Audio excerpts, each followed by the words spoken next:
Mr. Meadows, if I could ask you to do an invocation and the Pledge of Allegiance. Absolutely. If we could stand for a moment of silence, and then I'll be glad to lead everyone in the pledge.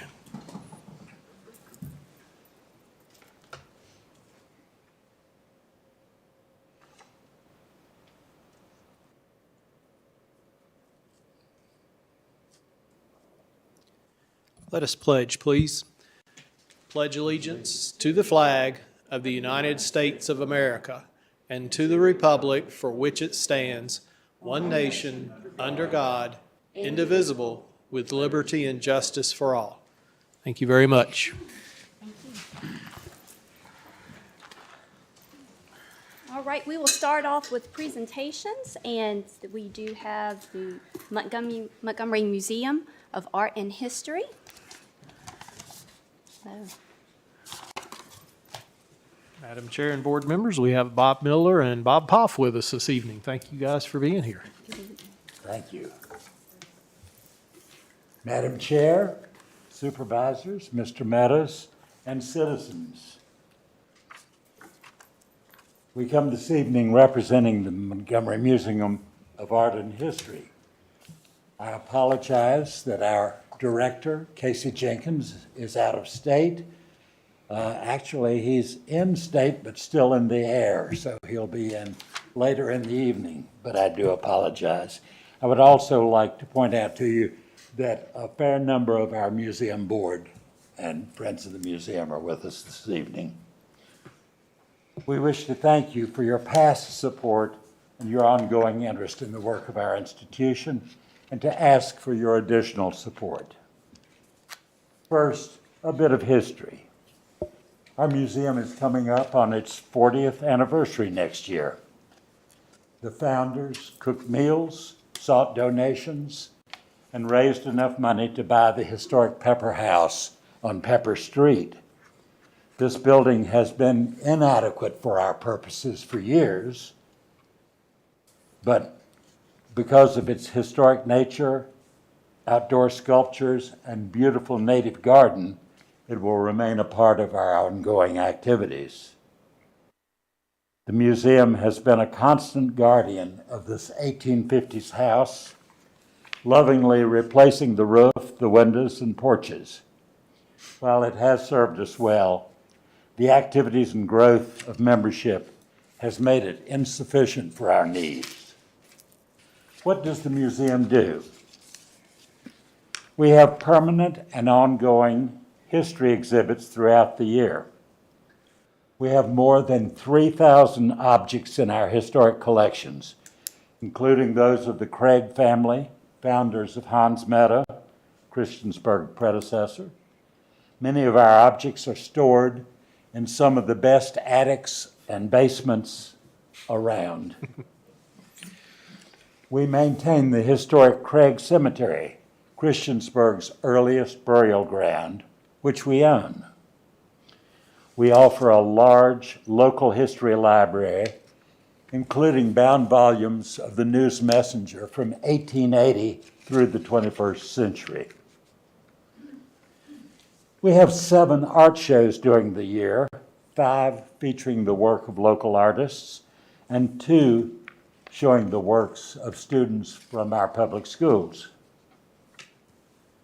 Our permanent art collection includes the work of Lewis Miller, 19th century folk artist, and Elliston native Walter Biggs, one of the most important American artists of the 20th century, Miller and Biggs.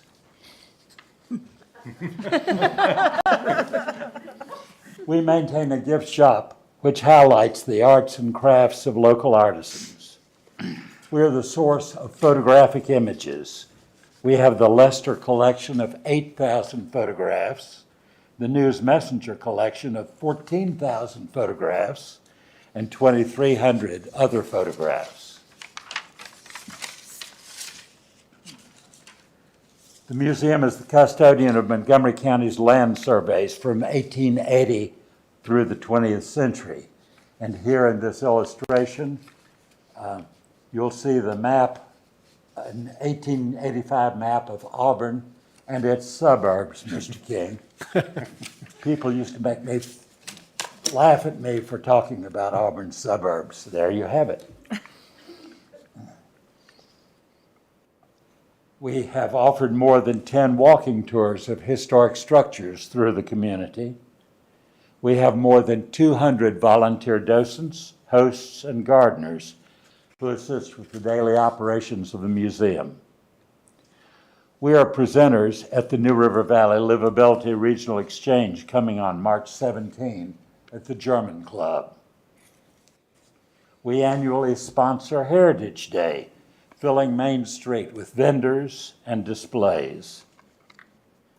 Our Education to Go kits and traveling trunks are available to all of the schools, along with our staff educator for social studies in the elementary schools. We are sponsoring an old-time blues and bluegrass concert called 50 Years in the Making at the Moss Arts Center on April 5th. We have partnered with Christiansburg Institute in developing the African American Storyboard Project, which will be unveiled on March 20th, a Sunday afternoon.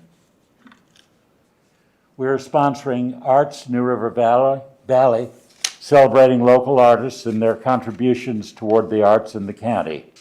This event will consist of a juried art show and a fashion show coming May 20 and 21, again at the German Club. We produced and published, in partnership with the county, the Montgomery County History Book, which can be found on your desk. Our membership is growing with over 300 members, about a third each from Blacksburg, Christiansburg, and the larger non-town areas of the county, with Blacksburg having the fastest growing segment. At this time, Bob Hoff will give you a progress report on our fundraising efforts and a description of our new facility. Good evening. I want to again thank y'all for your past support. Just to echo what Bob's already said. Nearly 3 years ago, we began studying the feasibility of expanding our present location on Pepper Street. It has about 2,600 square feet, and we was looking to add something like another 3,000 square feet. We applied for and received a grant from the Appalachian Regional Commission for a planning grant. But during our consideration of the cost of construction and site work and items like that, we came to realize that the Bank of Christiansburg, Wells Fargo property was vacant. And we contacted the owners and was able to negotiate a sales price with them for less than assessed value. The original portion of that bank building was built in 1964, although it's been on the square in that same location since 1888, but they built a new building in 1964. And a new wing was added in 1978. The building is approximately 10,000 square feet on the main levels and another 5,000 square feet in the basement. Although I'm pleased to report that we were closed on the property this morning. So we've taken that step. So,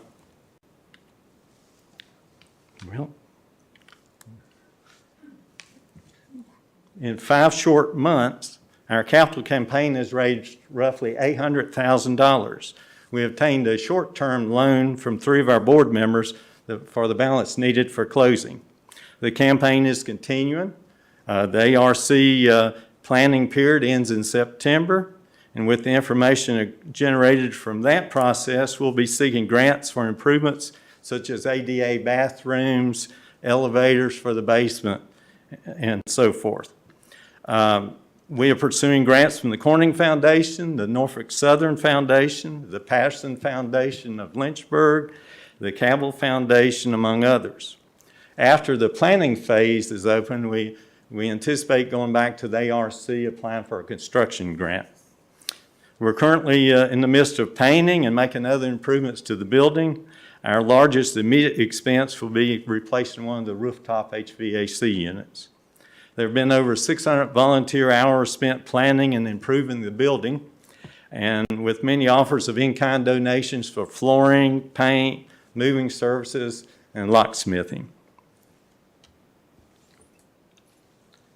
The plan is to move to the building in May, and after time for installing new exhibits and finding our ways around the building, maybe I should say our curator, we'll have a soft opening on June 22nd, and I hope you'll put it in your calendar and be able to attend.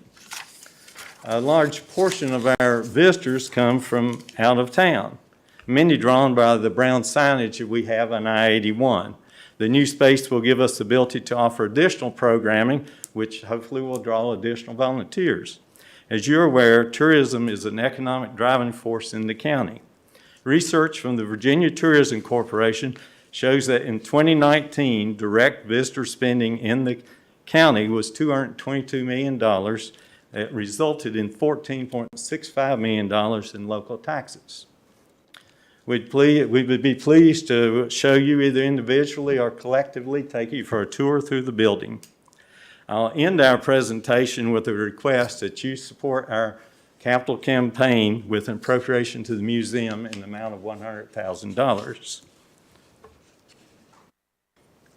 And we are happy to answer any questions or hear any comments you might have. Well, Mr. Miller, Mr. Poff, thank you so much for that presentation. We'll go around the room to see if any supervisors have comments or questions, and we'll start off with Supervisor DeMont. Oh, thank you. Thank you both for being here tonight. That was a great presentation, and then also I'm very much looking forward to diving into this giant book that is up here. This is a beautiful book, so I'm looking forward to looking into it. For your request, you're requesting $100,000 towards your capital fund, correct? Yes. Correct. So this would be a one-time funding request. Yes. And it would go towards helping to upgrade the building to have it ready for occupancy for the museum. Yes. When would you prefer to receive the funds? Are you requesting it in our next budget year, or are you requesting the money now? We would request it now. Okay, great. I think that's all my questions that I have. I will end with just a statement. I really appreciate both your time. I think that investing in history has a return on investment that cannot be measured. So I appreciate everything that you're doing, everything that your board is doing. I appreciate you being here tonight. Thank you very much. Thank you. Supervisor Bone. Thank you, gentlemen, and board members and friends of the museum. I love the museum. I've been there a couple of times, and the passion of the friends and board members and members is seen throughout the museum, and I can only imagine what the new museum will have as an inviting environment. And I've heard a little bit about what additional things will be in the space. You're going from 2,600 to 15,000. So it might take you a while to fill it all with the museum if you ever do that to begin with. Your impact on our county is tremendous. I started to read that big fat book. I love pictures and great pictures in there. I have a long way to go if I want to read the whole thing. So, but it's got one for both my boys, which is really nice for their lives, their families. I think $100,000 is a very reasonable request. There's no question that you'll put it to good use to fix up the building and so on. I think the Board of Supervisors or the county does have the funds, and we've shown in the past that we're willing to belly up and put the funds in great places like this. So you've always been a good steward of the money that you do get from the county. So thank you for that, and we look forward to partnering with you well into the future. Thank you. Thank you. Thank you. Supervisor Shepherd. First, I want to say thank you for the presentation. That was very enlightening for me, and I really appreciate the book. I didn't know you had such a thing, and I look forward to going through it. I'd love to contribute funds to help you out. I think it's a great thing. History is very important, especially in this area to me, because I've been here all my life, and so is my family. So, but thank you very much for your presentation. Thank you. Thank you, sir. Supervisor Fidzikowski. Yes, I'll reiterate, thank you very much for coming tonight, and I want to go on record that I support your ask. I think I told one of the Bobs, Bob Paul, about seeing the virtual tour that Casey presented to the Regional Commission, and it's very exciting, the room you're going to have, and he explained the various things that you were going to do with the building, and I thought, you know, the bank will probably never look as good as what it will when you're done with it. So I love the fact that it's right in downtown. It couldn't be any better. You mentioned the brown signs. That takes them right into downtown Christiansburg. I think it's just not just good for tourism, but it's going to be good for everybody. So I'm 100% behind it. Thanks for coming. Thank you. Thanks for the book. Supervisor King. Appreciate y'all come tonight. I mean, and I appreciate you reaching out to me over the weekend and this morning. And I appreciate all the work that y'all do. I mean, you keep Montgomery County's future and past out front so anybody can come. And I appreciate that. And I would, I do support your asking for the 100,000. And I would like to put on the table, if nobody rejects, if we could move forward with that tonight. Thank you. Vice Chair Biggs. Well, I was around when this was published. So that tells you how long ago I've been interested in the museum for a long time. And I certainly support it. I think it's very important to preserve local history. I think it's very important for our students to know local history. And Montgomery County has a lot of it. And to be honest with you, until the museum came along and this came along, I wasn't aware of everything that had gone on in our county. So I think it's critically important. I want to compliment you, all the members, your board members, for doing what you have been doing to keep this alive and grow it. And I think, as Supervisor Fidzikowski said, it's really, really important with tourism, economic development even. Like, you've got people coming in and they want to know, what is the culture of your locality? What do you have? What do you have to offer? And museums are a top thing. So thank you so much for everything you've done, and I support your ask. Gentlemen, Mr. Miller, Mr. Poff, you did a great job with the presentation, and I just wanted to extend again to the board. Director Casey Jenkins regrets he would have been absolutely here, but I'll remind him we gave you short notice on Thursday that you were presenting tonight. So we do want to extend, he does want to extend his regrets. I am very supportive of the museum and have done several of the tours there and bought all Christmas presents from the museum shop to support. I feel that history and heritage is very important. I love the fact that the art shows you incorporate Christiansburg High School students. So it is a great, I love Heritage Day when I can't guess all the tools. I'm all wrong about them. But I get well-versed and educated on our history, and I believe that it's important. I do appreciate your support, you coming tonight, and 100% support you. Thank you, Ms. Blevins, and thank you, supervisors. Any follow-up? I would like to ask, I received a book similar to this just on Eastern Montgomery several years ago. Have you all got a copy of that one? We have copies of it in our gift Yes, shop. the Meadowbrook Museum. Right, yeah, I figured they would Together. be in touch with you. Yes. Very good.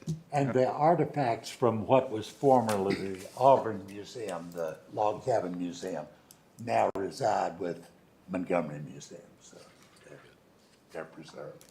I have one thing to add. I would be remiss if I did not bring up former Supervisor Henry Jablonski, because when he was on the Board of Supervisors, he pushed to get the original $10,000 to the museum, and he was out selling these books at the museum. He thought, I mean, he was really into the history of Montgomery County, and he would be very proud of what you all have accomplished. Our library memorializes them. Very good. Any follow-up? Thank you, gentlemen. Thank you. Thank you, gentlemen. You may want to stick around for new business this evening to see if something comes from that.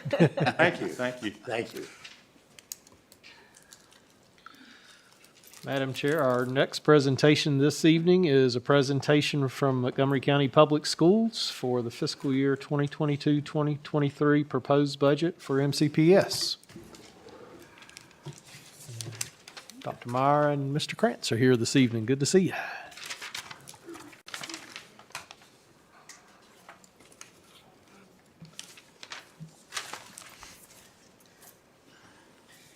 All right.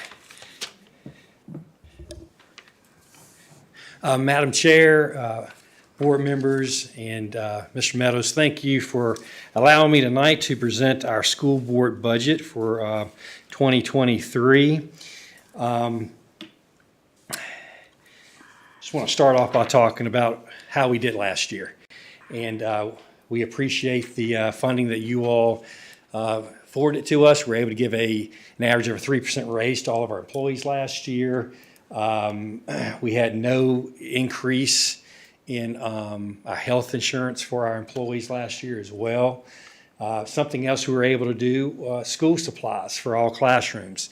We have a really unique system that is, and when I say it's unique, most school divisions I know of don't do this. Our teachers have the ability to actually go and order supplies and have them delivered straight to their classroom. And we do have a monitoring system of how that works. But what we did last year too with this, it allowed our families to have to spend less money than usual. Pretty much we say if a family has to spend more than $25 for school supplies, then we're not offering the free education that we need to. So what we've done is we've helped our teachers with school classroom supplies, and it's really helped our families and students get what they need in the classroom, and it's working really, really well. Something else that we did last year, referees and officials for ball games cost our schools a lot of money. Our athletic programs, our field maintenance and security, we have now managed to put that in our budget, and we cover that for our middle and high schools. So that's really freed them up. So when they're getting gates and concessions and that type of thing, it allows them to be able to put it towards other things besides these items right here. So very, very fortunate for that. Talking about capital funds, tonight's mostly about operating budget, and we'll probably talk more about capital funds later on. But a lot of great things happening in our school division in terms of this. For one, our operations center, which is the old Christiansburg High School, old Christiansburg Middle School, old Blacksburg Middle School, all those things. We've done a lot of great renovating there. Our facilities team has come together there. We've redone the parking lot. We've put new windows in most of it. We're in the process of finishing the garage there in the old gym, and that should be done any day now. We're getting ready to start the parking lot for the buses. And so basically we have all our facilities in one place, and we've done this, and I'd say we saved the county a lot of money. We're spending a lot less money than we would have built a brand new facility for this. And so it's something to definitely to be proud of. And we have a great professional development center there too, which you all have been in and we've met in. CES, CPS, and Bellevue projects are coming along really well. I can't wait to give you a tour of those buildings. They're absolutely amazing what we've done to old buildings and shown that we can make them look new and modernize those buildings. And, there's a lot of discussion going back and forth. If y'all remember when we were deciding what to do, everything from building one new elementary school and what we ended up was taking $35 million and modernizing 3 schools, and it was definitely the best decision because we were able to help 3 schools instead of 1. And so when we get a chance, I can't wait to show you those buildings and give you a tour. Tommy can give you more information as to where we are in that process. But it's absolutely incredible. Bellevue, I was over there the other day, and kids were playing in their gym. And if you remember, they didn't have a gym. They had a what do we call it? Cafetorium, gym, something. Yeah. And so, but the kids were so excited that they had their own gym. The teacher was really excited not to have to put lunch tables up every day to be able to do our gym class. And so that's really, really incredible. As you know, of course, we finished the Christiansburg High School athletic projects, and we were able to do that with the 2.5 cents you all put aside, and we paid cash for for those projects. And I think that was absolutely just a great idea to do that and pay for that up front. And of course, the next project on the horizon is Christiansburg High School. We hope to break ground on that this summer. And so the community is really excited about renovating the Christiansburg High School. Of course, as you know, there are always needs, and we have needs in some of these Blacksburg elementary schools now. There's some capacity issues that we're worried about, especially in the Prices Fork area. When we built Prices Fork, a lot of folks thought we built it too big. Well, we're about full in that school now. And so I'm glad we built it the size we built it, but there's a lot of growth there. Of course, we have Harding, which is pretty much, I think, our only elementary school with mobile classrooms in there that we had to put in there a year or so ago. And so some definitely upgrades there that need to be made also. But that will be up to the school board as to what they recommend as to where we move in terms of that. The school board's goals for the budget this year, of course, always providing a quality educational program. That is our number one goal. We're here for kids to make sure we have a comprehensive program, and I believe we do. We offer one of the best educational programs in Virginia. We were recently, for the first time, ranked in the top 10 in the state out of 133 school divisions. The only school division west of Albemarle that was mentioned in that list as a top 10, number 10 in the state in terms of what we offer in terms of quality education. And there's a reason for that. Of course, next is to continue to improve teacher pay. The school board is proposing a 5% raise to meet the current state proposed budget. This is very challenging. I meet about every 2 weeks with surrounding superintendents. We all meet, and I met last week, and we sort of always compare notes. What kind of raise are you going to give? And what kind of raise are you going to give? Well, no one hesitated saying we're going to give at least 5%. And if you remember a few years back, in terms of starting teacher pay, we were next to last in the area in starting teacher pay. Well, we've risen to number 2 in the area in starting teacher pay.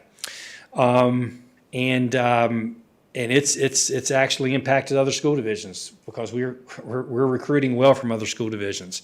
I talked to the Roanoke City superintendent, and they're proposing a 14% pay raise for some employees and a minimum 7% and a starting teacher pay at $48,000. And I said, how are you doing that and why are you doing it? She says, because of Montgomery County, because we pulled so many of their employees to our school division. And that's a good thing. But we don't want to get behind, obviously. Some challenges we have this year in terms of that. When it comes to the local composite index, in fact, I'll email this to you all, this sheet right here that I have in front of me. But basically, it's the state formula that determines the wealth of the county. And the counties I have listed here are Montgomery, of course, I have Salem, Roanoke City, Roanoke County, Floyd, Pulaski, Giles, and Botetourt. Our composite index is 0.42. The higher it is, the more that the locality has to contribute to the school division. We are the highest. We're considered, out of those school divisions I just listed, the wealthiest county. It's good and bad, obviously. There are reasons that we seem to be the wealthiest county. This past year, our composite index rose from 0.39 to 0.42. we went up, I think we're the 7th highest increase in the state out of 133 school divisions. And so, of course, that means we get less money from the state government when that happens. It's hard to really calculate it. We're thinking it's around $2 million less than we would have received if we had stayed at 0.39. And so that makes it challenging. But we're doing well in the county, and of course, the growth in the county, we can see that, and the kids are coming through our schools. And so, that is, but that is something that's a challenge for you, and I understand that. Something else our school division and our school board would like to do is to raise the minimum pay to $15 an hour for our employees. Some of the hardest to get positions, custodians, teacher assistants. They're two areas that we're constantly short of, and we have to have our buildings clean. We have to have aides for our students. A lot of our special education students are required to have aides by law, and so we have vacancies constantly, and there's constant turnover. And as you know, pay does matter. One thing that we believe that will stay constant for us is, again, I think the 3rd or 4th year in a row, is our healthcare cost. And so our healthcare is not going to increase for our employees. So that's a really good thing there. Funds for technology replacement and repair. You will not see this, and what Tom is going to go over the actual details of the money. You will not see that as an increase. But we do have to maintain close to $1 million increase, okay? The reason you won't see it in the proposed budget is because in the former governor's budget, for the first time, they included capital money for us. So we would take that capital money and buy our technology. That's never happened before. And so we're hearing that may stay in there, so we hope so. Of course, as you know, a lot's up in the air right now. We have a new governor, and the General Assembly, they're, of course, battling over how much money to give us or not give us. And so we really don't know what it's going to look like at the end of the day. But hopefully the capital money stays in there so we can finally pay for our technology without having to use carryover in what we've done several times. Address bus replacement cycle. We try to replace 8 buses a year. We've been doing well with that, and we've done that now for about 5 or 6 years, replaced about 8 buses a year without it being in our budget. We've been using carryover money every year. You all have allowed us and given that back to us for these bus purchases, but we've gotten to where we have a nice cycle of bus replacement right now, and it's really paying off, and that's of course there are lots of reasons why that's a good thing. We don't want to buy 25 buses in 1 year. That's for sure, because at some point you'll have to replace 25 buses in 1 year, right? And so we've gotten into a good cycle, and we feel it's very, very beneficial. What I'll do now is Tommy can give you some of the details of this. Thank you, sir. Yep. So we break our budget down by the 6 categories set by the state. You're seeing right now the first category, which is the instruction. This is our largest category.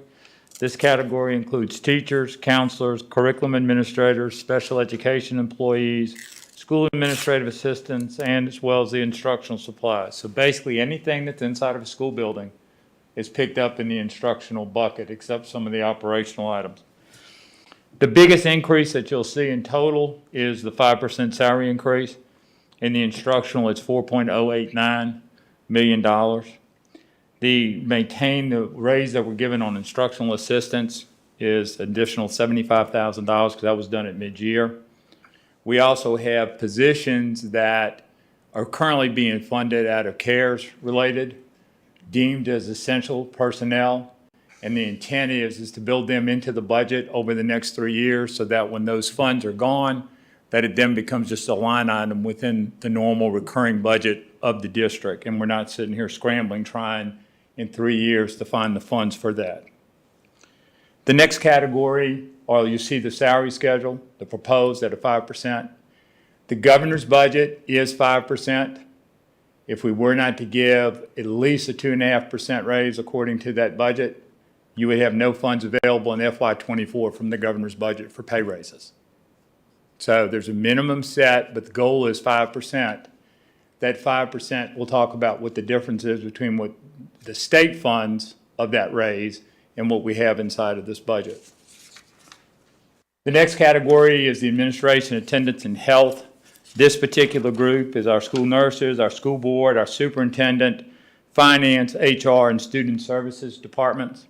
This particular budget has two items in it, the 5% raise of $234,000, and then for shareholder feedback, which our board has really asked for, is getting as much feedback as we can from our stakeholders as Dr. Meyer and his team make those crucial decisions on what's best for the district. That's an additional $40,000. The third category is pupil transportation. This one has two line items to it, the pay raise of $231,000, and then the bus replacement of 8 buses. Those are at diesel prices. We currently have 4 electric buses that will be arriving this month, between this month and April, total of 4. We're in the running for 2 more. Today, we will pay, when those buses arrive, we pay for the diesel side of it. Other grants are paying for the difference between diesel and electric. But the difference is this. An electric bus is running $350,000. A diesel bus is $110,000. So when that changes, and we eventually anticipate that will, then the cost of replacing these buses is going to change dramatically than what's in the budget today. The next category is our operations and maintenance. This includes our facilities. The utilities are obviously our largest expense here. Our vehicles, non-buses, our building repairs and maintenance, as well as our technology technicians, and this is only the 5% raise. The next category is our non-instructional, which this is our before and after school care program that we run in district. So we collect money. Those come in to pay for the salaries of the personnel that run those programs. And then the last category is our debt service. This is on that energy, Pepco energy bond that we have.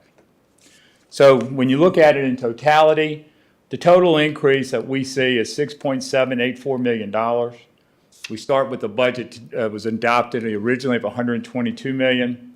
The total there is $129 million. We see proposed increase in state revenue of $2.3 million. Now, when you go to the state, and before somebody does this, and they go look at all the line items, which I've done, in the construction category, there's a line item now for the first time that's never been in anybody's state budget of $3.9 million to Montgomery County for construction, and that's what Dr. Meyer referred to.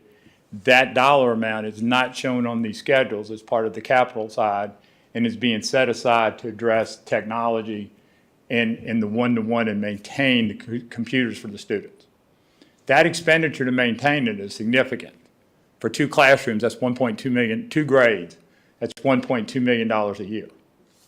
And that's on basically a 4-year replacement cycle, which is not unreasonable. So you don't see that there. But you go down the line, you see exactly everything we had on the categories. It's broken down. On the very bottom there, mid-sheet, you see school board funding requests, and in the percent, you can see what each category's percent of the total request budget is. And obviously, the biggest part of our budget is sitting in the instructional. The biggest portion of our budget is sitting in personnel costs. That significantly always has been the case for our school district. Okay? Now, of that $5 million increase, $5.5 million increase for a 5% raise, the state's budget is giving us $1.9 million. If we go less than the 5%, then there's a reduction of the 1.9. Would you say that again for the public's benefit, too? You got it, sir. Please. So a 5% raise, as proposed in the governor's budget, is a cost to the school system of $5.5 million. Forget the funding source. Okay? 2 basic funding sources are available. The existing funding source, which I'll provide basically, and what we do get, sales tax, those kind of general funds. And then what the state would fund. The state's funding of the $5.5 million is 1.9.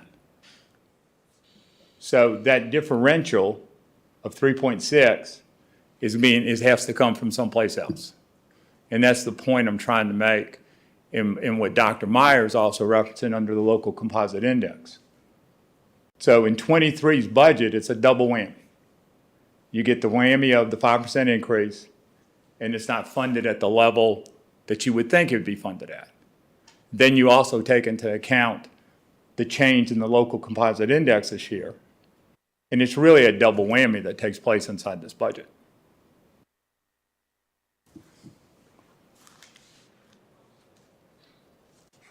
There's my recap of what I just went through. I've done this too many times. So this is our budget calendar. We'll be scheduled to meet with y'all March 15th in a joint meeting. And at that time, we'll have more, April 12th, I'm sorry.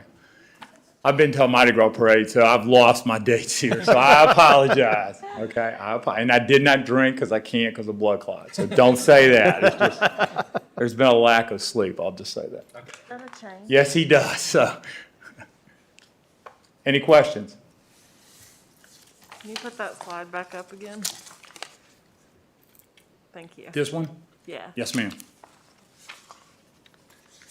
What questions do you have? Dr. Meyer, Mr. Krantz, thank you so much for your presentation. We'll go around the room to see if any of the supervisors have any comments or questions, and we'll start off with Supervisor Bone. Thank you for your presentation. Really appreciate it. I understand the double whammy. I don't quite understand why you're not including the money for the capital that the last governor. Could you explain that again, please? Okay, so for the first time in an operational budget that we got when we get what's called our calc tool from the state, it actually included money for capital, okay? We're proposing an operational budget right here, all right, not a capital budget. So there's $3.9 million that if it holds, we will get $3.9 million in capital money. So we would take $1 million of that to replace our computers and technology. Good thing we would have $2.9 million then to put towards capital projects, which would be absolutely wonderful for us, as you know. So, but that's not part of our presentation here. Yeah. The other thing, Ms. Bond, though, to remember, that's a key. In the governor's budget, he does say it should not be used for recurring items. Okay. So that's why it would not be part of your operating budget. So for the 5% raise, where would you guess that we would be ranked as far as pay in our region? If we actually got the 5%, of course, it's hard to, I usually talk about beginning teacher pay because as you look at different scales in different places, it could vary, right? Even with 5%, I think we're going to drop to number 3 from number 2 because Salem is going to always, they're number 1. They will probably do what they can to remain number 1. And Roanoke City is proposing starting pay at $48,000, and our proposal is $47,000. And so, and I don't know that we could do much more than $47,000, to be honest with you, and so we'd probably, even with 5%, we'd drop from 2 to 3. So you also said, I'm changing the subject, we'd need $2 million just to stay even with the LCI new calculation. Does the ADM pay into, or because we have more students, I'm assuming we would get more ADM compensation? Sure. Well, what's happening with ADM, and we're very fortunate across the state, is ADM is being held harmless. Okay, so if they're basing our ADM on 2 years ago, which we were higher, and most school divisions were higher during that time. So the state is going to hold us harmless, it looks like, for ADM. But yeah, the more students you have, the more ADM that you get. And then that's based on the composite index as well as how much money the locality gets per student. Changing the subject, I just have 2 more questions. Electrical buses, sure, there's a higher upfront cost. Is there less maintenance? Is there less costs moving forward? That's what we're being told, but we will know soon. Of course, right now, we're not paying any more for the electric buses than we are the diesel buses because of the grants. And so it will give us time to have a better understanding of the electric buses and if that's the case. But we're being told that, yeah, obviously there's no fuel cost. There's an electrical cost, but we're actually, from my understanding, it can actually go the other direction and take from the bus back back to the grid. Yeah, it's just pretty amazing. And so, but that's our understanding. But the good thing is we'll have a few of them to test out, and of course we have questions too, especially for the long routes that we have. You know what type of routes we can put them on and can't put them on, but we're excited to get them in the next few weeks. And my last question, the operation and maintenance category is going up 14%. Could you, versus most others are going up around 5-ish or so? That, you can look at that last slide too, I think. But anyway. It's the number of personnel that we have in that particular budget. I mean, they're all getting the same percent raise, so it's not, there's no new personnel in it. So percent change I is mean, the 5%. percent change is 5%. Oh, percent of the It's budget. 5%, That's what yeah. I'm looking at. I'm looking at the bottom number. I That's apologize. the percentage of the Yep. total budget. I gotcha. Thank you. That's all I have. And something I can say too, and I feel fairly confident about this, is a few years ago, we were about 85% of our budget was in personnel.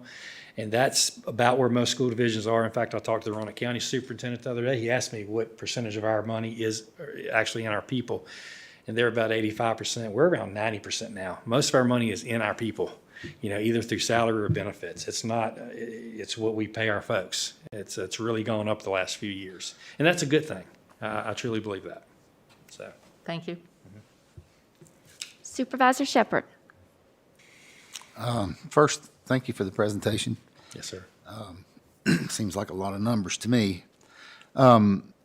She asked a question about the ADM. So it's froze as of 2 years ago, right? Correct. How are the numbers now compared to 2 years ago if it were to go back? Yeah, we're at about, ADM is around 9,700 right now. We were, I think, around 99 a couple of years ago, at 200. And about 200 students fewer in terms of ADM. Okay. All right. That's all I have. Yep. Thank you. Supervisor Fidzikowski. Yeah, not to beat ADM up, but you said that was it Price's Fork Elementary School is getting to be full, Yeah. but we have less students now than we did 2 years ago? Yes. It's about where population grows and Okay. where so students are. Apparently, here's the thing, you got Folks 200 students, if you think about it like this, you have 200 students and you got 20 schools.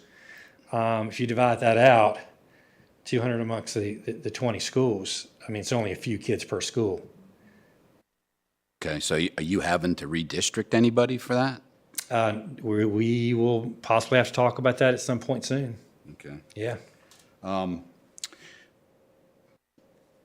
the Bellevue School, last time I came down 114 and I saw all the construction stuff in the parking lot there in the front, I started thinking, there's not much room there to put a turn lane. Where's that turn lane going to go? Is that going to be in the parking lot? No, sir. VDOT, it's not in the plans and it does not encroach on I'm like you.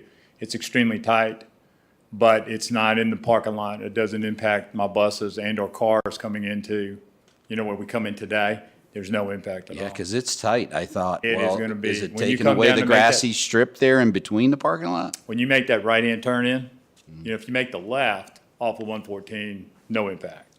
It's when you make that right Yeah. coming in. But it's mapped out. It looks good on paper. I really want to see it in person. When are they going to get started on that? Literally any month now. They had some issues associated. We ran into a couple drainage issues and some gas line issues that needed to be worked out. And those have been worked out now. Okay. That's interesting because it sure doesn't look like it'll fit, but Correct. on those electric buses also, how long do they run for on a charge? Do we know the miles? They run they tell us they're 85 to 130 miles. That's a pretty big range. Okay. And we're really interested and curious as to the road conditions, the weather conditions, what the impact will be. You think about it, even on electric cars, they're saying your maximum run's about 300 to 350 miles. and then you're looking at a significant time frame for a charge. So, I mean, to us, it's an exciting time period because we're going to learn about electric buses. And we're going to learn about what it takes to maintain those buses and what they can really do. We've read all the information we can. We want to see it in person. And we'll be running it in the Christiansburg zone on routes that we know it will work and we can do things and maximize it. You will not see those buses outside of Christiansburg initially until we get comfortable with the operating performance of those buses. And I would hope that as future progresses, that the technology probably would get better also on that, because, I mean, here in our county, they're building trucks that are electric, over-the-road trucks, so it's, yeah, I would think that they would have to improve that, because I'm sure when you plug them up, that it's going to take several hours to get them charged up again. We've so. heard 6 to 10 hours. Yeah, okay. All right, I was just curious on that. Do you know how many positions, Dr. Meyer, that have been increased in your admin section? Specifically admin? Yeah, Since when? since last budget. Since our last budget? Do you know the exact number, Tommy? What we've done, we've added several positions. We added about 20 positions this year through our ESSER budget, right, with the CARES Act. And probably about half were administration. And what we did was this, mostly assistant principals at the school, okay? We kicked it out to the school, and based on the school size, we asked the school to get input from their teachers as to what they wanted. At almost every middle and high school, they wanted another assistant principal. And that's what the teachers wanted. And, I'll tell you this, teachers see the value in administrative support in a school. And they've definitely seen it this year, because it's definitely been needed this year for multiple reasons, the administrative support. And that's what they wanted, and that's what we gave them. We let the schools actually choose the position they wanted. And just about every secondary school chose an assistant principal. I will say now that every elementary school has an assistant principal. And only one has a half assistant principal. Every one of them is full-time, except Bellevue, of course, that's a smaller school. But everyone has an assistant principal now at every elementary school. And that's definitely needed. Okay, so that line item says fund CRSSA positions. Yes. That's them and probably a lot of other It's a 20 people. Positions. It's a 20. So our plan is this. We put $250,000 in there. And over 3 years, we hope to cover those 20 positions so they don't have to be cut. We're going to need more than the $750, but what we're also going to use is our lapse money. And I'm going to explain to you again what lapse money is. Our lapse money is, unfortunately, we're going to have folks quit this year or retire who make a higher salary than those that we bring in. So there's a savings there. And we take that savings and we're putting it on top of that $250 so we can have enough money in 3 years where we don't cut those folks. And that lapse money is something that folks or superintendents used to not talk about. And they still don't do it in some school divisions, but it's there. And it's very beneficial to us. And we've been maximizing the use of that lapse money every single year. Okay. My last question is, the first year I was on this board, you all gave us a budget that was about as thick as this book of history of Montgomery County. Are we going to get another printed version of it that we can look at? Yes, sir, you will. I mean, we're right now updating all the numbers. The budget from the state is one that we have no confidence that will actually turn out to be the budget. So rather than go through that exercise, which is a tremendous amount of man hours. Yes, it is. And then turn around and have to update every single page of those, I don't have the personnel to do that. And so the decision was made to go with a shortened version right now until we had solid numbers, and then we can come back with everything fit into the nice budget book that we normally provide. All right. Well, thank you for your The other thing presentation. for you, sir, is that Dr. Meyer, because he's got so many things on his mind, but we did eliminate some positions within the district. My first year here, 1 director and 2 supervisory positions. And so those have helped fund where we could take dollars from one group that didn't need it and put those dollars into the instructional side, for example, where they did need additional dollars for the personnel to do the classroom things that they needed to do. Thank you. Yes, sir. Supervisor King. Thank y'all for spending your evening with us. Yes, sir. I just have just a couple of quick questions. Where you're talking about you want to enhance raises to $15 an hour. If you give them $15 an hour, are they going to also get that 5%? It would be more than 5% for some. So what happens is this, and of course this year we've worked hard to help improve the salary for several of the groups that we were having a hard time with. Say for instance bus drivers, we've raised our bus driver to pay to $20 an hour. So what we had to do was this. I think original bus driver pay was around $17 an hour, huh? Yes, sir. Around $17 an hour. So anybody making between 17 and 20, we had to compress it up. But we always want to differentiate years of experience. And so basically the bus drivers who were at first year at 17 and went to 20, that's a higher percentage than those who were at 19 and they didn't get as much of a percent raise. So it's tricky in how we have to do that. But basically, no, they don't get 15 plus 5% unless, we'll compress it up to 15, separate the individuals in terms of years of service until we get to 5% for individuals. And it's also, the language that we're using here is an average of 5% raise for everyone. Okay, so there's some who may get 4%, for instance, because you got to remember, folks who make more money and higher on the scale, 4% is a lot more money than than folks who are at the bottom of the scale. And so it's an average of 5% is what we would give.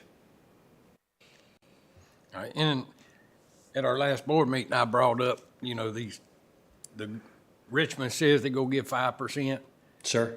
Richmond says they're going to give 5% raises to teachers, and then they turn around and say, well, as long as the locality puts in so much of it, like you said, they're going to give 1.9, and then we got to divvy up the rest of it. I asked this board if we could write a letter to Richmond and our representatives say, listen, if you say you're going to do this, how about doing it? I would talk to some of the school board members, but I'd request that maybe we could get together and have one letter and we all sign it. I think that would be a great idea. Because actually, my opinion, they're not giving you nothing. No, it's tricky math. Of course, It's that fuzzy math the thing stuff. to do is to say, the thing to do is say, hey, we're giving teachers a 5% raise across the state. The state's not giving us a 5%. They're pushing a lot of that down to you to give us the 5%. It's not coming from the state, not at all. So yeah, I'm not throwing off on anybody, but when it comes out of Richmond, we're going to give you this, but the locality's got to pay that. And then they go out on TV, look what we did. We did this. No, they ain't doing nothing. They didn't do that. But I would request it, maybe Madam Chair reach out to Chair of the school board and see if we couldn't get together and send a letter to them. I don't know what good it would do, but Never know. that's all. Absolutely. Thank you. Yes, sir. Vice Chair Biggs. Okay, I want to thank you for your presentation, and I think, we should all celebrate the fact that we're in the top 10. That's a remarkable effort went into that. But on the subject of Richmond, you guys have always heard me get on my soapbox about this, and I agree with you, Todd, and every time we go to Richmond, we talk about this. But one thing we left out of this discussion is that the state is not fully funding SOQ positions. They only fund what they want to fund. So when you talk about giving a 5% raise to all employees, that even increases what the local is going to have to put in. And last year, there were some localities that could not even meet the state's requirement, and so their folks did not get the raise. So when we talk about this, I think it's really important for the public to understand exactly what Todd was saying. It sounds good. It sounds great. Go to Richmond, hey, we're going to fight. That is not what's going on here. And it has not ever been what's been going on here. And so then you further look at what is it they're really funding. And it's my understanding that every school division in Virginia goes beyond the SOQs. And we would not be in the top 10 unless we had done that, because it's all about It's all about our students, and like you said before, it's all about the folks that are with our students, that are teaching our students, that are working with our students, whether it be, it could be school nurse, it could be bus driver, it could be counselor, custodians. All those folks are what makes our school system. And so people that tune in, pressure needs to be put on these General Assembly members because they all say they're for public education. But when it comes down to it, if you're going to talk the talk, you need to walk the walk. And now I'm finished. I'd like to say one more area that's hadn't been talked about until this year that I'm hoping, and it's getting some traction and folks are listening, is this. It's called the support staff cap. Mm-hmm. We have to have support staff like teacher assistants, and we have we have bus drivers, administrative assistants, assistant principals at times. And there was a cap that during the recession that was put on support staff back in 2008, where basically said, we're going to only fund you to this amount now. And it was dramatically cut. And they're actually talking about lifting that support staff cap. And if that happens, that's going to really help us out a lot. And so we will definitely see. So. Good. And Supervisor DeMott's, my apologies. Oh, no, that's okay. I just wanted to make sure. First of all, thank you. We'll open that. I really appreciate not only the presentation of the budget, but I appreciated your starting point for the presentation where you celebrated some of the unique things that we're doing that are real accomplishments that we should be very proud of as a community. That the community support for education has gone so far as to allow us to fund some unique initiatives, like the school supplies for the teachers. I think that's a very well-intentioned and awesome idea. I also like that when our students are collecting concessions, that they're no longer having to offset the costs of field maintenance, if I'm understanding you correctly. And I think that's a wonderful way to encourage and support our youth in their athletics. You had a sheet with LCIs on it that you said you would email to us. I will. Does that have the change in LCI from previous for the localities you mentioned? I'll give you all this sheet if you want to make copies of Be it. glad to scan it if you'll. Well, if you could first, before you pass it away, Okay. could you tell me the previous LCI for Roanoke and the current, and the previous for Salem and the current? Yeah, Roanoke City went from 0.32 to 0.33. Okay. And I also have the change on here as well, so you can see everyone's a change. You say Salem went from 0.36 to 0.37. Okay. So Like we just- increased. We went More up than they 5%. Well, we went up almost 6%, whereas Salem went up 2%. Roanoke City went up 3%. That's really helpful for us to have as a reference material. And then I'll just echo what Supervisor Fidzikowski said. I know it's kind of old-fashioned, but an important part of my process is being able to have the book and make notes and highlights. So I'll just double down on the book is very, very helpful. I appreciate being efficient with resources. But if we could have that later when things are a little bit more settled at a state level, that would be very helpful That's our for intent. my It's process. just if we try to do it multiple times, that's just too much of a demand on my staff. I understand that totally, yeah. But yes, ma'am, you will have it. Thank you. I appreciate that. And that was all I have. Thank you both very much.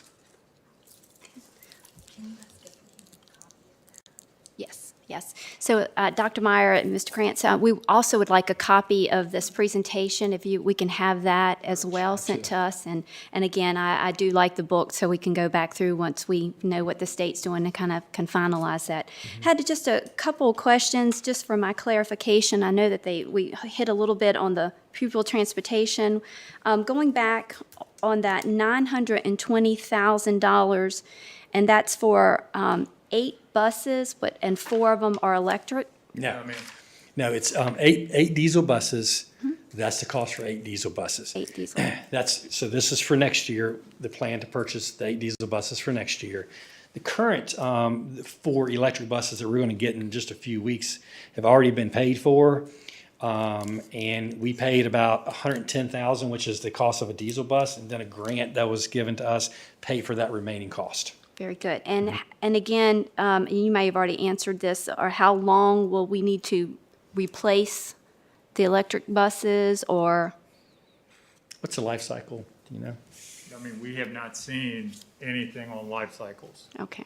I just recall you had said something about a dramatic cost when we were Well, the talking. cost increase will be when we eventually go from diesel to electric. A diesel Initial. bus is running today 110,000, so we have 920,000 because there'll be an increase in buses by the time POs will go out after this budget gets adopted. A diesel bus is running $350,000. That does not include charging stations, an electric bus. And that does not include the charging station. So the question is, too, and I have the question as well, we don't know. And we don't know, do we ever get to all electric buses? Correct. We just don't know. And you got to think that the electric buses, once they become more normal and more folks are buying them, that with the supply increase, that the prices will hopefully come down. That's the hope at the end of the day. So it's one of those things where we have to sort of ride it out and see. And I like our investment in it. However, I think we need to be smart in the investment as well as we're moving forward, and not just go all out electric, and just sort of see how it progresses over time. And that 110 was with the grants that you all received, correct? Yes. That brought that cost down was 110, and the grant money paid for the rest. Yes, ma'am. So it could be 350,000 without grant money. Correct. In the future. If we bought one next year without grant money, it would cost $350,000. We're not planning on buying a bus next year for $350,000 without grant money. Well, We're just not. But well, we're first of hoping all- that more and more grants will be available moving forward. And congratulations on receiving that grant. That's excellent. Yes. Going back to, I had a question on if you could give me some clarification or a description on I think it was page 8 on your RFP stakeholders feedback, $40,000. Could you explain what that is? The wish of the school board, and this came out of the occurrences of last year, basically was that we hire a firm to do our surveys for us. And we did an RFP to see how much that would cost. Still up in the air, to be quite honest with you, as to who will move forward with that or not.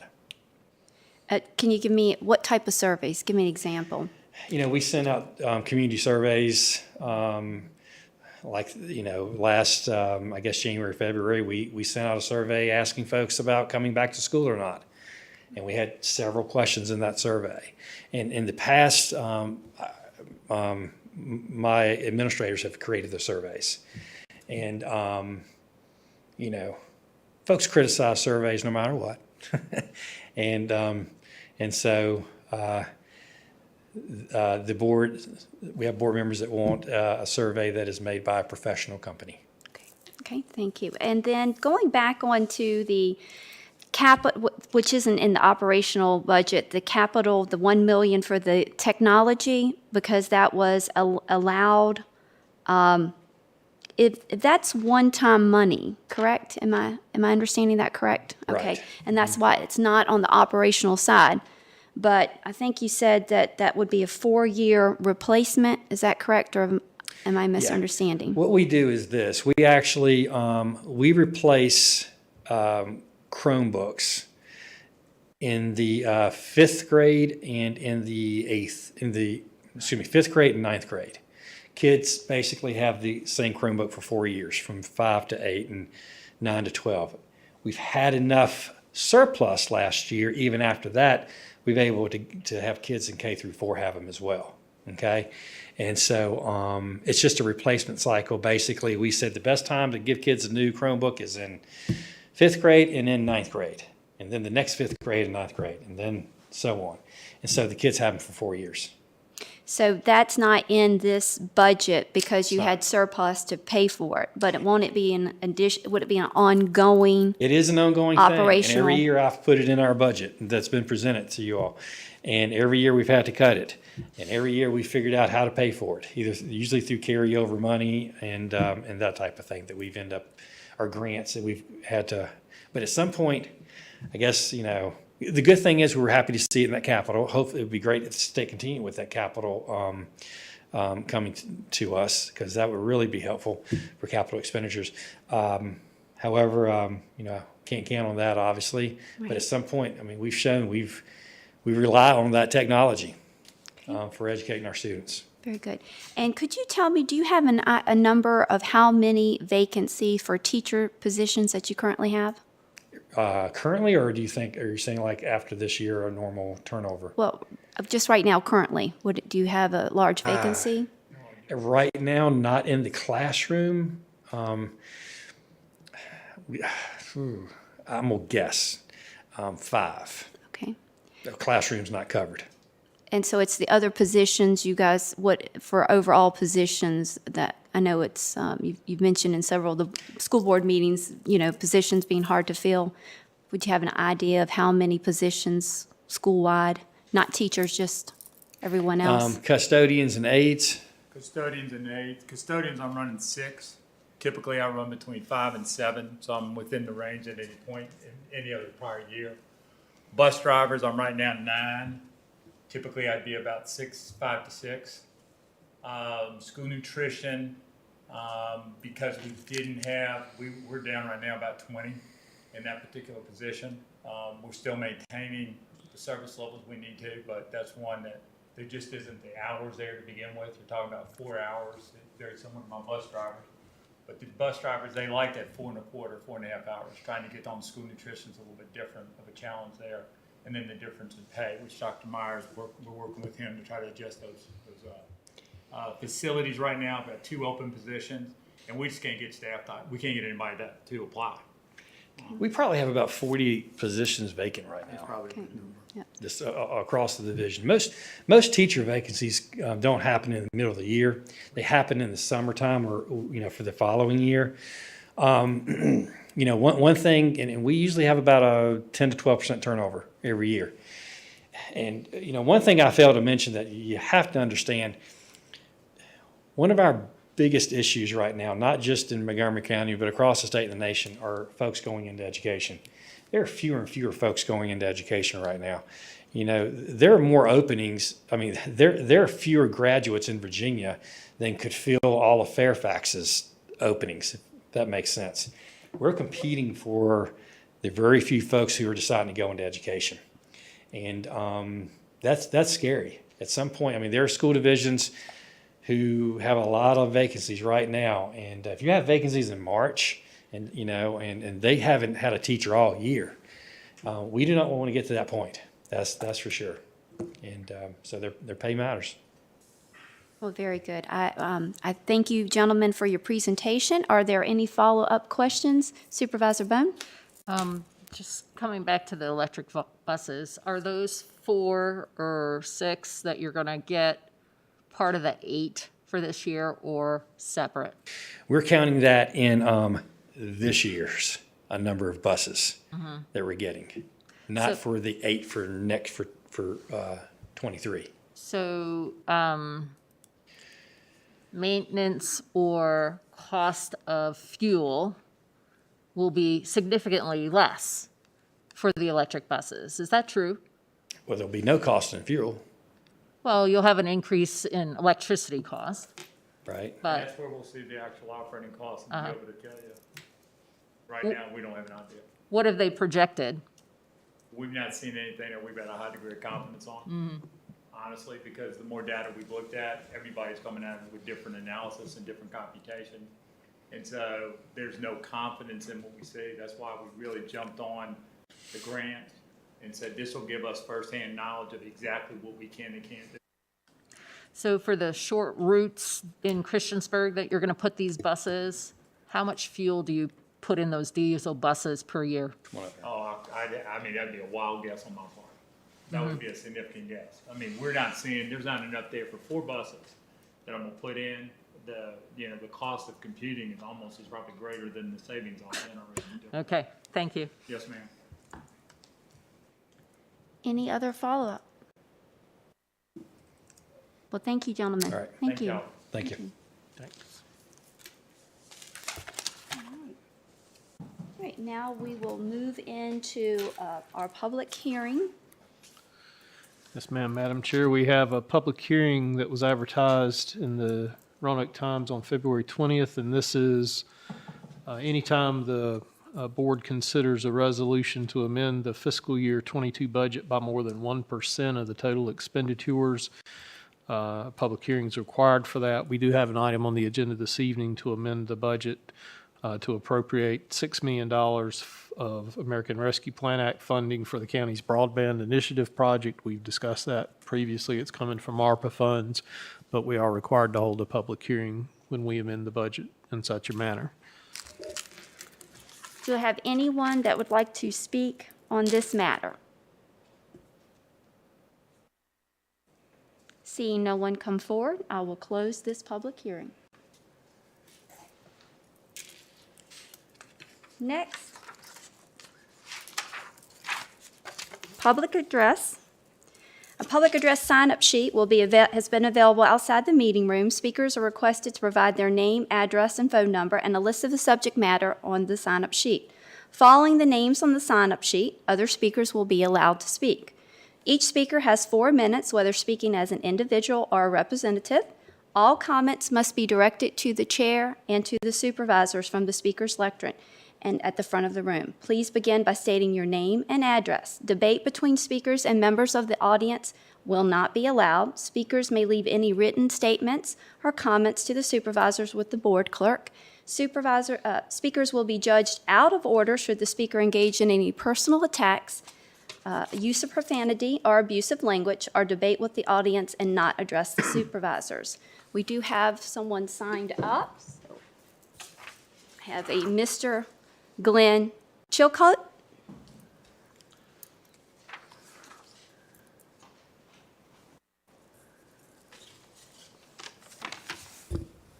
Good evening. Chair Blevins and members of the board, my name is Glenn Chilcote. I'm the music teacher at Kipps Elementary School, and I'm the president of the Montgomery County Education Association. I come from a family of educators. My mom, she was a correctional officer, but in her retirement, she's now a lunch aide. My brother's a custodian. My sister-in-law works in the cafeteria. My grandmother was my cafeteria manager when I was in junior high school, and that worked out really well for me. Public education is a big part of my life and my family. I'm here this evening to ask you to support Dr. Meyer's proposed budget, which includes a 5% salary increase for the employees of MCPS. This enhancement will continue to allow MCPS to be competitive when it comes to attracting and retaining highly qualified employees. As you know, inflation is a serious problem right now. Many of our employees are single-income households with massive amounts of student loan debt. When the cost of basic goods and services increase, it can, in turn, cause financial stress if salaries remain stagnant. We need at least a 5% enhancement to counteract increasing inflation. Inflation, however, is not the only reason why 5% is reasonable. MCPS employees have gone above and beyond the call of duty during this pandemic. Not only have educators adapted to the current and previous situations, but they have done it with professionalism, enthusiasm, and care for students. A strong budget is a people-first budget. I believe that Dr. Meyer's budget is just that, and I'm asking for you to support the proposed budget and all the educators who work for Montgomery County. Thank you. Thank you, sir. Is there anyone else that would like to come forward?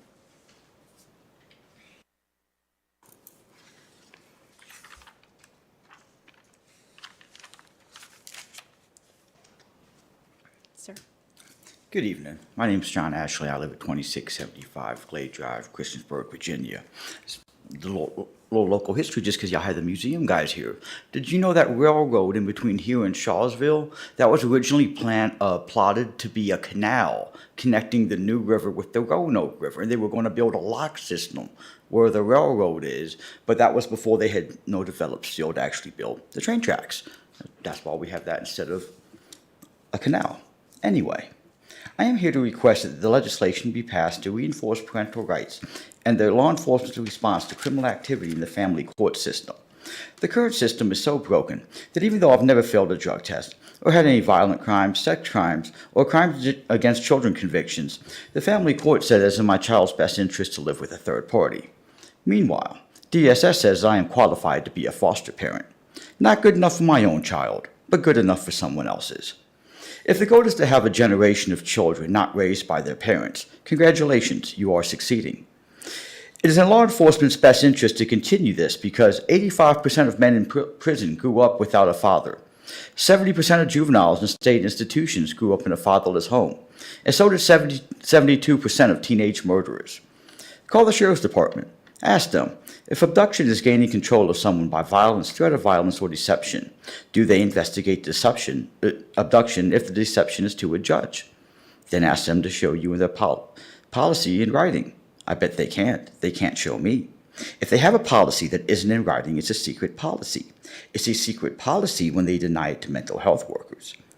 Speaking of family court and mental health, 63% of all juvenile suicides come from a fatherless home. When I was 20 years old, I was arrested for possession of marijuana, and on the way to jail, the cop apologized to me. He said he didn't think it should be illegal because the people who used it weren't the ones out causing trouble. But I knew I had knowingly broken the law, and regardless of how he felt, the law was the law. I was never mad at him or the police over this. I was never mad at the police because I got a trespassing charge for parking in my own driveway, or the time that I was ticketed for driving in the passing lane too long, even though I was passing people and not holding up traffic. In court, both those cases got tossed out. I don't like the police because the law only applies if I'm the one going to court. But I can show two police agencies the same evidence, and on camera they both agree the same things were illegal, and both say, sorry, we can't help you. Yet they still prosecute felony animal abuse. I must be subhuman. Trying to kill yourself is depressing. So I decided instead of killing myself while sad, I would rather have the police do it while I was mad. While leaving a gas station a quarter mile from my house, Deputy Phoenix thought I was trying to avoid her as I drove down a straight stretch of road and pulled me over. Maybe I was. Because I was having a complete mental breakdown, because the state says it's okay to abduct my child, and my life is so bad that twice mental health workers have said that they were justified for thinking facts were delusions. I was very mad, but not make the police shoot me mad. I was compliant, but I yelled and screamed. Not one cop will help me, but it took 10 cops to give me a ticket. A week later, I took a handful of pills, but I still woke up, and I was still mad. So I ran upon the police with a screwdriver yelling, kill me. Tragically, they didn't, but they should have. If they refuse to protect me, but they'll protect an animal, that makes me subhuman and below a dog, and the police have different rules when it comes to shooting people versus animals. Thank you. Have a good night. Anyone else for public address?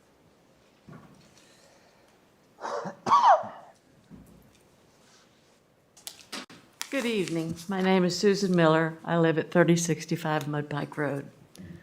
I want to tell you things that I'm thankful for, not necessarily in any particular order, because they're all very important to me. I'm on the board of McKeep. I'm a past president of the Montgomery County Emergency Assistance Program, McKeep as we know it. I can't give you figures for the current time, but I know from our last board meeting in January, we provided food for 159 families, which is way more than we have ever done before.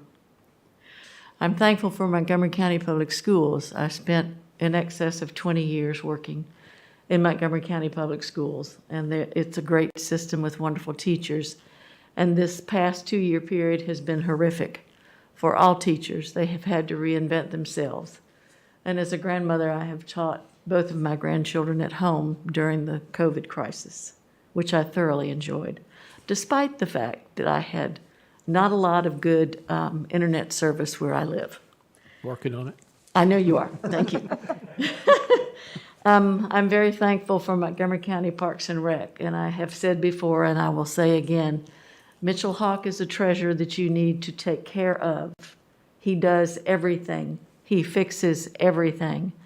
And you would be in big, big trouble if you did not have him.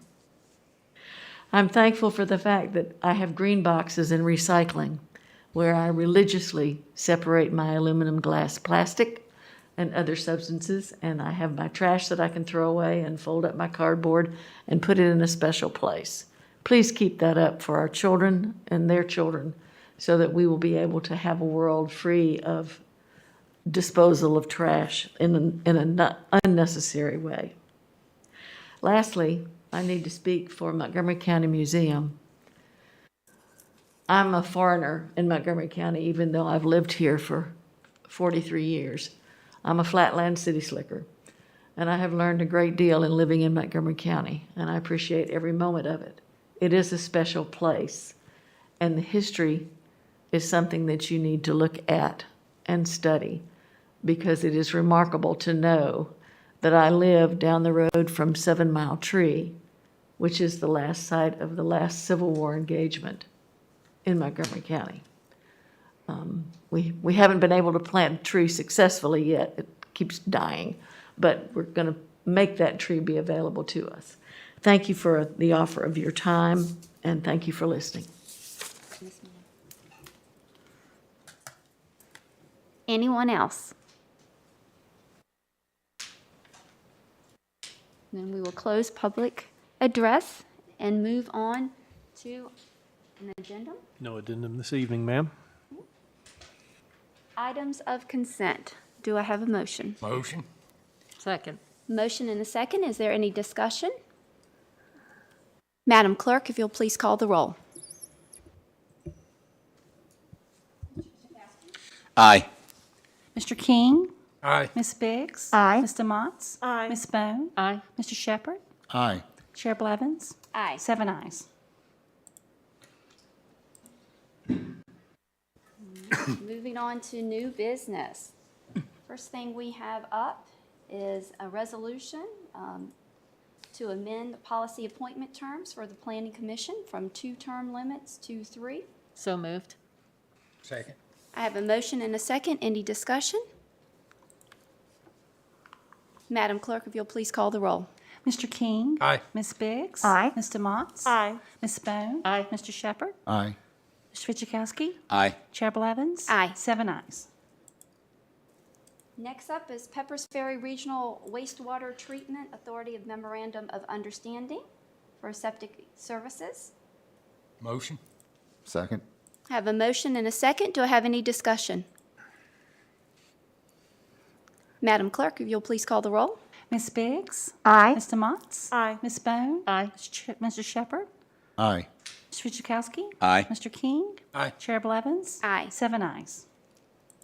And then next, the American Rescue Plan Act appropriations for broadband. This is the $6 million resolution for the $6 million to be the match for the VETI grant. So moved. Second. I think we all say motion. Excellent. We all say yes.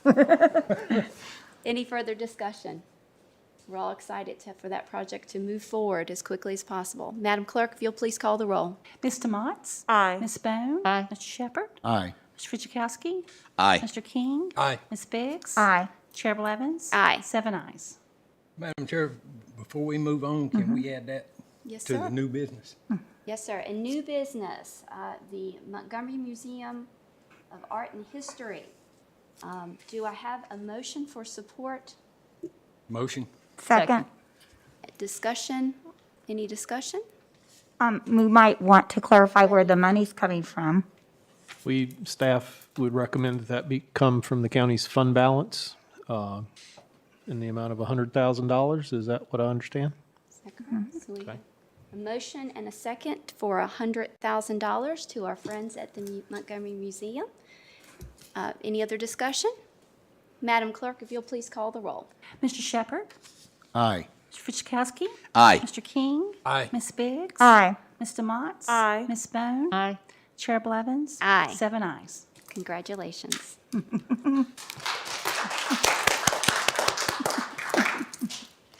Moving on to that exciting part of the night, attorney report. Well, I don't want to disappoint you, Madam Chair, so wanted to give the board a quick update on the opioid litigation. There was a somewhat big event that happened, I believe it was Friday, and it had to do with the lawsuits or the settlements that are going on with what are called the three big distributors. These were the three main companies that distributed most of the opiates, plus Janssen Pharmaceuticals and then J&J. What happened, the good news is that enough states and localities like our own have agreed to the terms of the settlement, where they've reached what they call critical mass for them to agree to it. And so that settlement is final now, at least with those defendants. And we should know maybe later this week or early next week how much money we'll be getting directly. I saw that the Attorney General had some type of public announcement where the state's getting about $540 million through this settlement. And so we'll know more later in the week or beginning of the week, and I'll forward that to you when we know how much we will be getting. The way, just to remind you, we will be getting direct payment, and then that we can use in any fashion that you want to. We'll also get a certain amount of money that we can only use for abatement of opiate addiction or something associated with that. And then we'll also have a right to apply for money that'll be in that opiate authority that the state will be holding on to. So there's probably three different sources of money that we'll be able to use. So it's good news, and if you have any questions, let me know. All right. County Administrator, Mr. Meadows. Thank you, Madam Chair. First off, I'd like to ask Assistant County Administrator Brad St. Clair to come forward just to give the board a brief update on our EMS staffing. As you're well aware, we're moving forward with addressing some of the issues with first response and working to add some paid staff. Brad, you want to share with the board where we are on that project? Sure. We're moving along, I think, rather nicely. We are on a couple fronts. One is our initial licensing.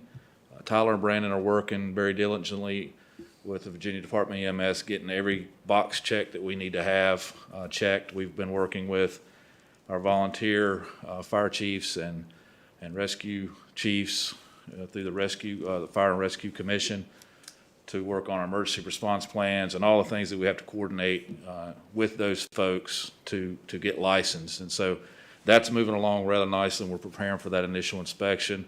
And on the second front, obviously, we're going to have staffing, and so we have some ads out now. We received, as of earlier today, in excess of 40 applications for our posting for paramedics, part-time and full-time, as well as part-time and full-time EMTs. So we do have a lot of applications that came in. We're going to start going through those and vetting those out over the next week. And our hope is around March 7th that week to start doing some interviews, to start bringing our initial staff on board as we move forward. So we're getting there. There's a lot of boxes we still have to check, but we're working toward doing that. So we're getting close. Thank you. Thank you, Brad. We'll certainly keep you posted on that. We're also awaiting the report from the Virginia Department of Fire Programs on the study that they've done. It was our understanding that they were going to be considering that at a recent Fire Program Board meeting, so hopefully we'll be seeing that to share with everyone real soon. In our spare time, between that and working on budget, we are working closely with Davenport and Company for an upcoming debt financing for the Christiansburg High School project and also several county projects. Hopefully, we'll have a timetable to share more definitively with you soon. Saw we got an email earlier today from Courtney Rogers, and moving that forward as quickly as we can. Also want to just remind everyone, look forward to seeing you back in here next Monday night at 6 o'clock for the presentation of the fiscal year 2023 budget. I was working on a column for my Virginia Local Government Management newsletter several weeks ago, and I realized this is my 32nd municipal budget. So I started when I was 8, I guess, I don't know. So I'm looking forward to sharing that with you next Monday night, and hopefully it'll all be good. Last, I just wanted to briefly thank everyone again for all your support for me and my family over the last month. February was just crazy. We were in Richmond for VACO, then I have the honor of serving as VLGMA president this year, and that took several days, and in between had a couple of medical visits out of office with my wife, and I couldn't do all that without the support from this board, and I really could also not do it without the support of Angie Hill and Brad St. Clair. Angie has held down the fort admirably. She got thrown into the fire last year when some things happened personally, and I just appreciate all the support. Thank you. All right, supervisor reports. We'll start off with Supervisor Shepherd. I have no report. No report. Supervisor Fidzikowski. I really don't have a report, but I would like to speak to all the citizens out there that when it comes to broadband, we are diligently moving forward. I know it seems very slow. Internet speeds are normally very fast, but government isn't. And I would just ask everybody to kind of dig a little bit deeper with your patience. As many of you know, it was 2 grants that were involved in our broadband expansion. One in eastern Montgomery should be started soon, but there has been several hurdles and bumps in the road, we'll just call them, that have slowed everything else down. And the second grant being federally funded through the state is requires more documentation. So it might take a little bit longer, but it is moving forward. So just ask for everybody's patience. That's all I got. Thank you. Supervisor King. No report. No report. Supervisor DeMotts. No report. Supervisor Bone. I want to thank Marty as well as Connie Vire and the group that helped adjust District A in our redistricting. Everyone who lives in Airport Acres in Blacksburg can blame me when they have to walk or drive a little further to the library to vote from now on, as opposed to Margaret Beeks Elementary, which will be for Mr. Shepherd's District E people. So I felt that the community really belonged together in the South Main corridor, and it was carved out. So if you want to know more of my logic, it's up on my Facebook page, but you can blame me, and I'm willing to take it. Thank you. Vice Chair Biggs. Okay, on the joint meeting with the school board, I think we sent something out, but maybe I dreamed it. But the reason the meeting was changed to April 12th was because then hopefully we'll know more about the state money coming in. And so that's why the meeting was moved. And then I want to bring up, I did receive a letter, and probably some of you did too, for the Take Back the Night rally in March. It did not specifically ask for a resolution. I know in the past we've always done a resolution. So I thought maybe I'd just pass it down to Vicki, and there's a number to call to see if they want a resolution. We have plenty of time because it's not until Thursday, March 31st at 7 p.m. So I want to pass that on down. And I think, the only other thing, when we talked about the opiate money coming in, Marty, one of the things I remember from serving on the Community Services Board was that they were really wanting part of that money because of the services they had given due to that crisis. And I think we also had talked about like the impact that that might have had on our jails also, but I can't remember if we talked about schools at all. It seemed like it was more focused about what services were provided for our citizens. So I was just going to remind everyone about that. And that's it. Very good.